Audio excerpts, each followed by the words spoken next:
There's some things in life that have these magical qualities that seem to be like rooted in our DNA. I am Kyle Isackson. I live in Reno, Nevada, and I am a natural builder. For me, natural building is kind of this synthesis of local materials, sustainable materials, non-toxic materials, but then it also brings in connection to place and then a connection to people, which fosters community. But it's also growing food. It's also providing habitat for the birds and the bees and the insects. If you look anywhere around the world, people have been building with clay-rich soils like forever. And it's something that resonates with us. And we've had just generations and generations of connection to these materials. And when we teach people how to use them, it's almost like a coming home where they get it, intuitively get it.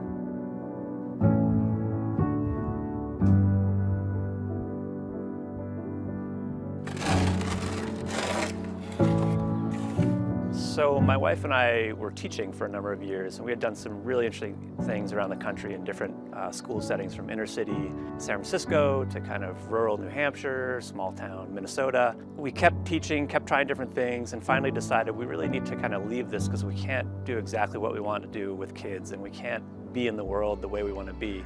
And so we started looking at other alternatives.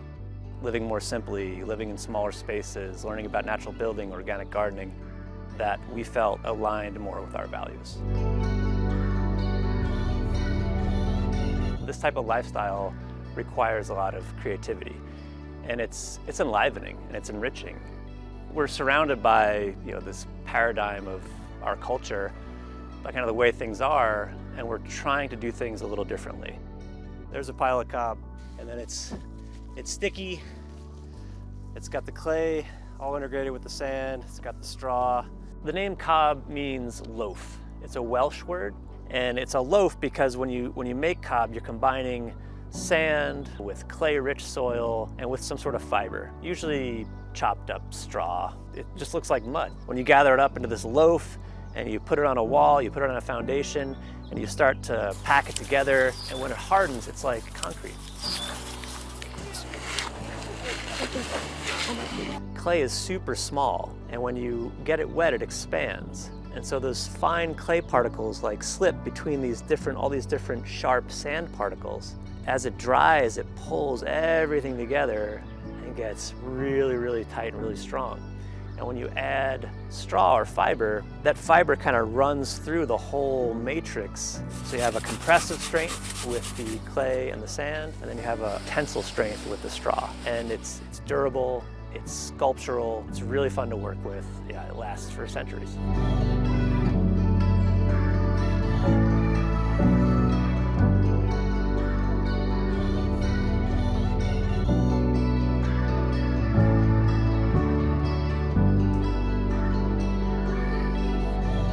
When you have a cob wall, it looks kind of rough. When you move into the plaster side of things, you're screening the clay, you're screening the sand, you're chopping up the straw into finer and finer pieces and running that through screens. And so you get this really luscious, fine material and add water. All right, I'll let somebody else do it, but I just love this job. That you can then spread with a trowel or with your hands on top of this wall. And usually there's a few layers of plaster. You're going from very rough and bigger materials to finer, finer, finer, finer, until on the very end you have something that's just like smooth and beautiful.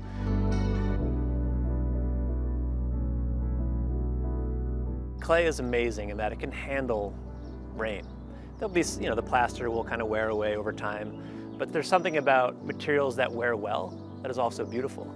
Like when you have a pair of jeans, or you have a pair of leather boots, or you have an old man in their face, you see life there. You see the passage of time. You mark the passage of time. It's something that's, life has happened to it. To me, that's part of it. That's beautiful.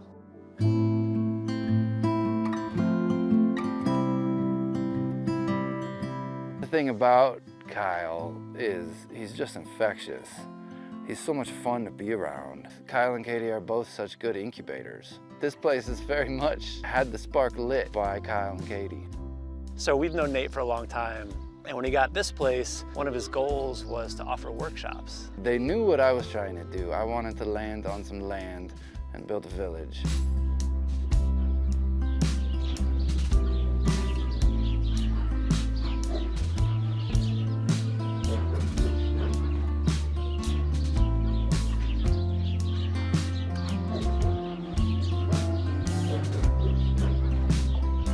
So you have this group of people that are open to something new, that have, in a sense, a vulnerability to learning a new way of life is really what it is. He's able to see that the community aspect of it is central and bring in just the love for life as you're building that totally eclipses our understanding of what construction's supposed to be about. I really like this method. We call this the Canadian method because we're keeping our shoes on. We're not like, you know, dancing in the mud itself, which can feel really nice. And you start getting into the materials, you get into the mud, you get dirty, you process the things, you dig things up, you screen things, and the whole time people are talking to one another. They're working side by side. And by the end of the day, everybody is just smiles all around, everybody's dirty, and then finish it with food. It's a wonderful way to learn about the materials, to come together as a group, and then to use one of the things that we've created in feeding ourselves.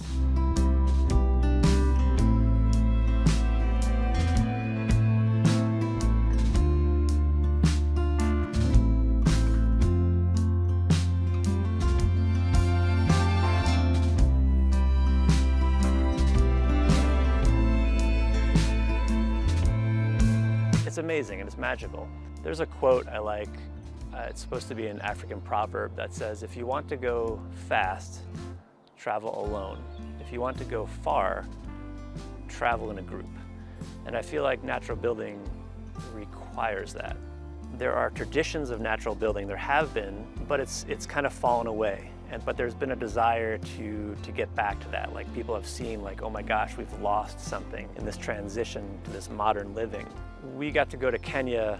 A Kenyan woman reached out to us and said, hey, I've always wanted to build with earth, and there's a tradition in the Maasai community of using earth for shelter. We got to know each other and eventually said, yeah, let's go do this. And so we were there for 5 weeks, and it was amazing because these 8 apprentices were from all these different tribes.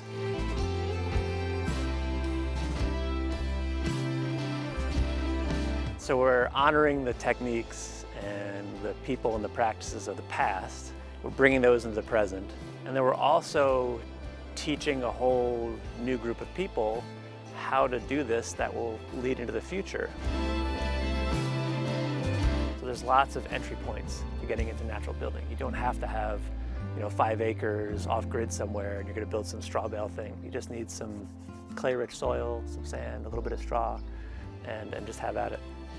When you're able to surround yourself with the materials that we need and that we use, that are beautiful, that have some sort of history, maybe they're connected to a friend who made them, that's lovely. I mean, that's a beautiful life right there. It's super moving. It's so fun. We're lucky.